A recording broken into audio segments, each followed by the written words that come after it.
တောတွေကတရိတ်ဆန်တွေမြို့ရဲလမ်းမပေါ်ရောက်လာတဲ့အခါတောတွေတောင်တွေရှားပါလာတဲ့ဒီနေ့ခေတ်ထဲမှာတော့တောရဲတရိတ်ဆန်တွေကလူတွေနေထိုင်တဲ့မြို့ရဲလမ်းမပေါ်တွေကိုမကြာခဏရောက်ရှိလာကြပါတယ်။အထူးသဖြင့်တောတောင်တွေများပြားတဲ့အနောက်နိုင်ငံတွေမှာဝဝနေတောစင်ရိုင်းတွေတမင်နေနဲ့တောင်စိတ်လူရှားပါတရိတ်ဆန်တွေဟာမကြာလူနေရက်ွက်တွေဝင်လာတတ်ကြပါတယ်။အခုဗီဒီယိုထဲမှာတော့စပိန်နိုင်ငံကလူများသွားလာနေတဲ့လမ်းပေါ်မှာနွားရဲနှကောင်ခွေနေကြတာပါ။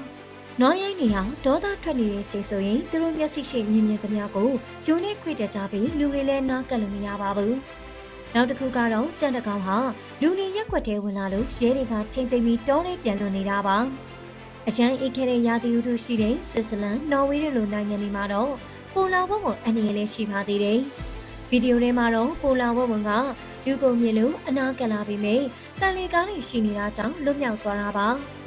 နောက်တစ်ခုကတော့အမေရိကန်မှာပဲအိမ်ရောက်မှရထားတဲ့ကားတကားဟာလွတ်မချထားတာမို့ဝဝင်ရိုင်းတကောင်ကကားတကားဖွင့်ပြီးထဲကိုရှာဖွေနေပါတယ်။အမေရိကန်မှာတော့တောတွေနဲ့နီးစပ်တဲ့မြို့တွေမှာဝဝင်တွေကမကြာခဏလူနေရက်ွက်တွေနဲ့ဝေရောက်တိုက်ခိုက်တာတွေရှိပါတယ်။နောက်ဗီဒီယိုတစ်ခုကတော့တောင်စိတ်ဖြူဖြူလေးတွေဟာအုံးလိုက်ကြီးမြို့ရဲလမ်းမပေါ်ရောက်ရှိလာကြတာပါ။သူတို့ကတရိတ်ဆန်နေဆိုပေမဲ့လမ်းပေါ်ကကားတွေရှင်းသွားတဲ့အထိစောင့်ဆိုင်ပြီးတော့မှညီညီညာညာလေးလမ်းဖြတ်ကူးနေကြတာကိုဒေသခံတွေကမှတ်တမ်းရိုက်ကူးထားတာပါ။စားတောက်ဆိုင်တွေကိုတရေတကောင်ဝင်လာလို့ဆိုင်မန်နေဂျာကဖမ်းဖို့ကြိုးစားနေတာပါ။တောဆိုင်ရိုင်းတကောင်ကအိမ်သတင်းပေါက်ကနေထဲကိုနှမောင်းထည့်ပြီးလူတွေကိုကြည့်နေတာပါ။နောက်ထပ်ဗီဒီယိုကတော့အိမ်ထဲမှာမွေးထားတဲ့မိချောင်းက